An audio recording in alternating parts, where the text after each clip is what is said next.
Hello. I will show you how to turn screen capture into Instagram post. The first step is upload the screen capture. Click on Add Video button and find Video in Files. That's pure magic. Now let's modify it. We turn off the background video and the perspective. Unbelievable. I can change the background color with this color picker. I like to keep it simple, so I turn it to dark gray.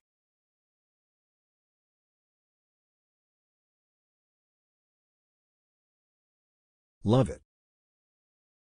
The next possible step is to add the headline.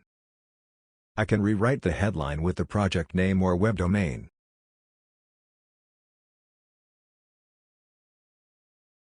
Now I just have to take a screen capture of the mockup. You can see this video on my Instagram. Thank you. I hope to see you next time.